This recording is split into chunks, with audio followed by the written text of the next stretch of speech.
Ladies and gentlemen, this is Jeremiah Knight here again, producer of Therapy House, with an experimental segment. Hopefully you guys will rock with this and enjoy it. A lot of the time I feel like a lot of our episodes are more in depth, but sometimes it's nice to kind of just focus on one piece, one person, one story, one topic to kind of really flush out their thinking, their stories, their history, or even just their perspective. Learn from others, or even, see the makings of other individuals out there, or just be interested in their stories. Today joining me is Ross Nyanga of Bridges and Stones. Yes, family and relationship care. Yes. So I'll toss him a question and we'll see where it goes. So Ross, I know community has been a big piece in a lot of your work, and a big piece in part of you and your life. And so a part of me is curious about, how did community become so important to you, or how did you find its importance? And then what was your journey of just trying to be able to bring it more into your life? And well, I mean, community is, I think it's a part of my story from the fundamental beginnings. Growing up in San Jose, right? Not a lot of Black people. For those who don't know. Well, I mean, it depends on where you look. Everywhere, there's not a lot of Black people. Yeah. Well, I mean, in comparison throughout the Bay Area, right? Oh, yeah. Back in the 90s, you still had, you go to East Palo Alto, you run into some Black people, right? At the time, you can go to San Francisco. Oh, yeah. Run into some Black people. You can go in definitely the East Bay, Hayward, San Leandro, Oakland. Oh, yeah. Right? Richmond, San Jose. Had to search. But it was interesting as a kid. We were a part of different Black community spaces, different churches, different communities, sports, stuff like that. And it was a major part of the strength of my family. My nuclear family, its origins are out of Brooklyn, New York. So we didn't have aunts, uncles, cousins, any of that. We had extended family. Going into middle school, we moved from West Side San Jose to East Side San Jose. Big transition. But I think the greatest impact was the dissipation of that community. Close friends of the family moved away to different states, different cities. And all of a sudden, this close-knit, extremely tight community had dispersed and it was gone. And so the nuclear family was all by itself, mom, dad, sister, brother. And all of a sudden it was like, whoa, the support systems, the individuals speaking life into you, encouraging you, supporting you, being there, picking you up. You could spend the night over a friend's house, right? Mm-hmm. All of a sudden that support system was gone. Yeah, for you? For our family. My father's best friends, my mother's best friends, right? My best friends, my sister's best friends, all gone. And all of a sudden, it was a home that was very isolated. People were at work, at school, around, and you can come home and nobody's there. And you wouldn't see anybody till maybe 6, 8, right? One person come through and your needs just weren't met. And many times within our communities, especially as I got older, started learning about more traditional indigenous African type village space and how they structure community. That I don't know if a lot of those spaces would say that they are intentionally structuring it, more so continuing the tradition of these different rituals and ways of coming together, that I recognize now, man, that's what was there when we had this tight-knit, interwoven community. We had the birthdays that everybody came to, right? You can imagine you have 3, 4, 5 families, each one's birthday for each kid, right? For each, right? So now it's like we're always seeing each other.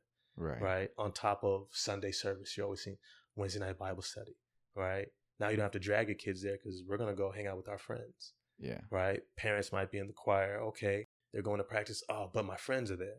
So you're in community 4, 5, 6 times a day, irregardless of if you're close to people at school. Right. School can suck. I'm good because I have my own community. Yeah. And so recognizing the contrast between when it's present and when it's not was significant. Now, that was more of like growing up.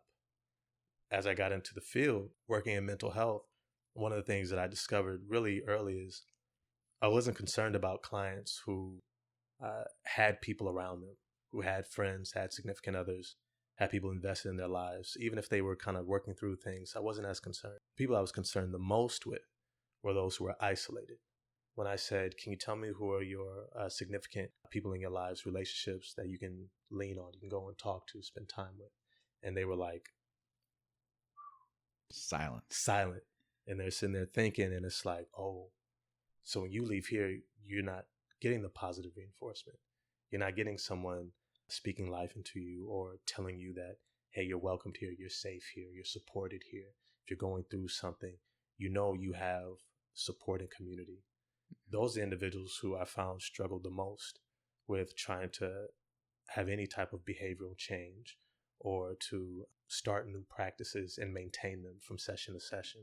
They also tended to be the most erratic in a lot of their sessions when it came to what was experienced 1 week to the next, to the next, to the next. Yeah. Right. And so those are just some of the beginnings of understanding how important community is. And then the other part of it was I wasn't in mental health to put Band-Aids on. I wanted to actually see healing take place. I wanted the community to be healed. And I realized it couldn't happen when you have an unhealthy community and you have individuals trying to come to you for help because they have to go right back into those communities. Mm-hmm. And so it was like, all right, we did great work.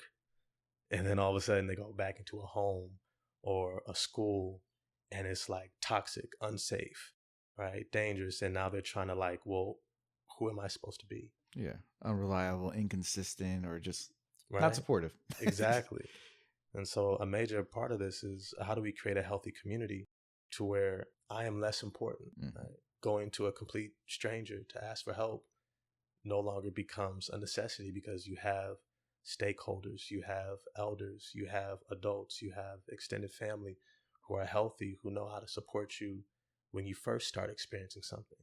Now, when it just gets so bad that people are saying, you need help, and then, relationship that fell apart. You go see somebody, girlfriend, he's tripping, that. And all of a sudden now it's like, oh yeah, I guess I should go try to get some help. It's like, damn, okay, let's try to unwind 2 to 5 years, 10 years in the making, you know? Yeah. And even mental health has just tried their best to kind of like, hey, you're the individual and we'll try to give you the tools that you can find it. There's definitely been some pieces where I've definitely tried to like, okay, you got to find other individuals, even if it's people you can relate to, people who get you, and just so you can develop that connection and support out there. Whether there's people out there specifically you can go to for a particular assistance, whether it's just holding that accountability partners. I love fucking mentioning accountability partners, people that hold you accountable for what you need to do because you're responsible and they'll keep you on your toes. If I'm ever having trouble with getting papers and projects in on time, I know I can go to Jim, Larry, Bob, or even just knowing like, hey, if I need to escape or just take a walk, or I know Sarah, Megan, Larry are also good people, and just knowing those people flat out. As a therapist, do you feel like you're a part of that community as well? Because at least then they're coming out to seek for you guidance, support. You're playing a particular role for them in a sense, which is... I don't want to count myself as a part of that community. They might. Yeah. I don't want to, because I'm also paid, right? Mm-hmm. So it's an interesting dynamic. Like, so if you can't afford this anymore, then do you lose community? And if I haven't been structuring things to ensure that you have community, if you transition from me, which I generally start with, hey, I'm here for a segment of your story.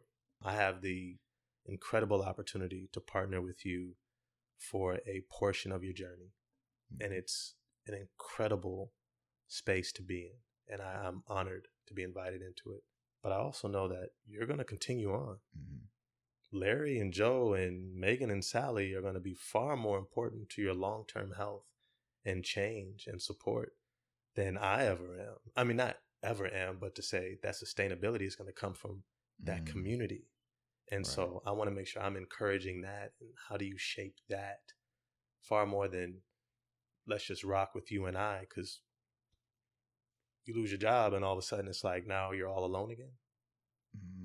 Right. I'm a removable or temporary person in your community, temporary role in the community. So I'm a piece that will move, but in a sense, doesn't that prepare them for everybody else? At least in everybody else in their community, because everybody else is not going to be here forever. Different levels of access. Right. A friend I can hit up at any time. Can't hit me up at any time. Almost every day, almost any time. Emergencies. Oh yeah. Emergencies, but you're generally going to voicemail first, right? Because like Larry and Joe pick up, like, hey, what's up, man? Watching the game. I have boundaries on my time because it's also work. So I have to be conscious. Like, this relationship is not, it's friendly. It is a relationship, but it's not a friendship. A friendship is reciprocal. You don't know anything about my life. Yeah, you might know a little bit. Yeah. If you so choose. I might disclose some, but I'm not going to, because then I'm taking a considerable amount of space, or I could be.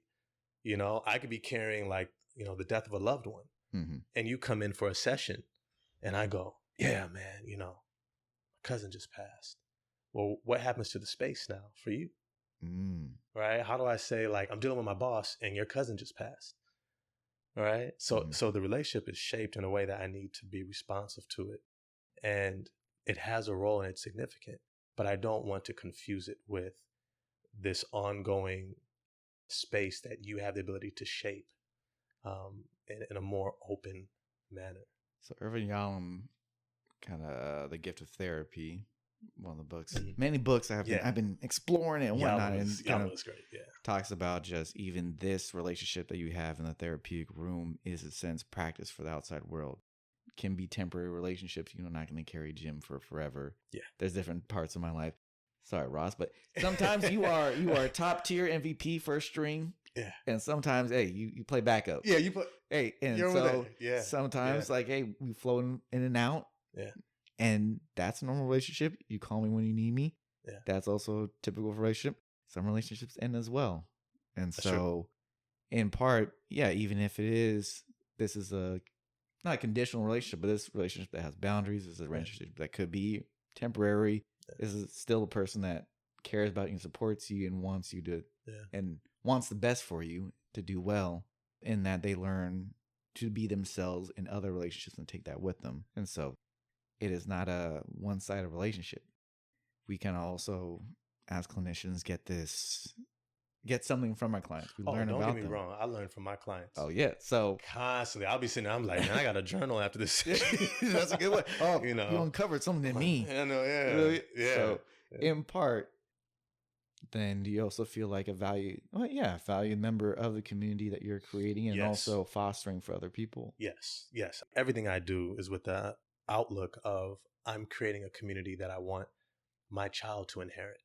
I want these families and individuals to have such great tools and healthy relationships that the families and the friendships and the environments and the communities that they foster in their own lives, one day my daughter might walk through, right, and experience healthiness and safety, and where she can thrive and be inspired and connected, right? And so that's always the outlook. That's always the outlook. But yeah, it's a fine line. And I guess just to add to them needing to create their own community, there's an aspect of, I want to make sure that they are integrating people, even if they don't have that. Like, I don't want to be the sole person they're vulnerable with. I want them to feel safe and secure in opening up to a friend, talking to their partner about their emotions, right? And being able to say, hey, you know what? I experienced this, and this is how it made me feel. And what I'm needing is this. And allowing someone else to step into those vulnerable spaces with them. Because that's really the fruit of this work, is when it transcends this office space, this one-on-one. You know, when they start practicing that out there, and it's like, all right, dope. All right, yeah, you guys are talking and you're building. And every once in a while I get to a point with my clients where I can start talking about, like, well, what does it look like to thrive in your life? You know, we've gotten past the fires. We put those out kind of, all right, smoking a little bit. Okay. But now, like, what does it look like to live your dream? What does it look like to experience a world that you're like, man, I'm excited to get up? Oh, that's a fun question. Yeah, bro, don't you love getting that spot? Like, yeah, let's talk about that. I can't even see it. I can't even imagine. Yeah. But wait, I can. Yeah. At least in, like, I think there's plenty of ways to do. I'm curious about how you do that, how you get them to get out and foster their own community. Because I mean, for the most part, there's some people where I'm like, go out and make friends, and it's like, why? What do you mean? Yeah. Other times I just have to tell them, like, hey, look, one day I'm going to win the lottery, move to the Bahamas, and I will not be available. I won't be here, so I can refer somebody to you. But either way, if I win the lottery, I'm not going to be your therapist, and so we have to prepare for that day to come. And so that, in addition to live in the Bay Area, and there's a lot of people moving Yeah, in and far, out. far away Yes. for far, far cheaper house prices. Yes. So at least then it's a community and environment that continues to change. Yeah. How do you get them to get out there? And at least then what tips and tricks you got for people? Oh man, tips and tricks. Well, one of the things that I definitely make a point to do. So a lot of my work, I'll say about a third of my work, is creating safe and healthy spaces for community to be a part of. And so I run a Black men's wellness and healing group. I'm a part of a collective called Create the Space. Shout out to Create the Space, that creates other safe spaces for Black men to engage in. Mm-hmm. So there's the barbershop yoga group, right? They're connected to Black to Yoga, which is another spot. We do book clubs. Mm-hmm. I run different book clubs. I partner with Gold Beams, and they have different events, right? So there's a lot of different healthy spaces, right? You know, Island Vibes Yoga. If you haven't been, it's an incredible experience. Just, man, I really believe in creating these spaces and fostering a normalcy around engaging in them so that people have a space to go to. Because if I'm isolated, maybe I just moved to the Bay Area. Yeah. Well, here's some spaces that you can come to. Here's the opportunities, some events, some, connect with people who are also maybe potentially, hopefully, in their healing journey too. And interests and hobbies that you guys we can unify and talk around. So, yeah, I get a lot of people who are just like, I don't know, that people, little anxiety about just that. Just come on in and sit in the back. You know, you could read the book. You don't even have to say anything. Just come on and be a part. I'll be there too. Yeah. And then I become a safe spot for them to kind of come in and be like, okay, I'm here. You've kind of vouched for it. Okay, I can come in. Yeah. And then when they do, then they meet other people, make sure we're introducing, connecting. Yeah. And then after a while, it's like, okay, I like so-and-so. I ran into them before, Okay, I saw them over here. So then you start to see the community develop. Right. And trust in the process, but just getting them to be dedicated and letting the work unfold for them, and trusting that there's decent individuals out there who be like, hey, we're grabbing coffee after. Won't you join us? Make the opportunity. They have to at least make the opportunity to try. Grab coffee, go on hikes, shout out Niggas in Nature, right? You go with a bunch of Black people out into the, trails of the Oakland Hills and go to Point Reyes and do some, what's that? Black People Climb or Black Rock. There's a couple rock of climbing groups. Yeah, there's so many different groups and spaces, so I like to have a little Rolodeck of like, hey, what do you want to check out? What do you want to do? What do you like? Pick one, try it. You come back and tell me it was horrible. And if it is, great. Yeah. Secretly, I had a better one. There you go. So yeah. No, I usually always check out the spaces too. So I don't refer to any space I haven't been to. Of course. Yeah. But some people are, subjective. They have their own opinion. That is true. Sometimes they're like, we were hiking so long. I was like, it's too loud, or it's too. Yeah. And so then we can bring that in the room. Like, are you the problem? It's me. 4 spaces you didn't like. 4. Let's work through this. Yeah. But yeah. All right. Community. Harassing Nyanga.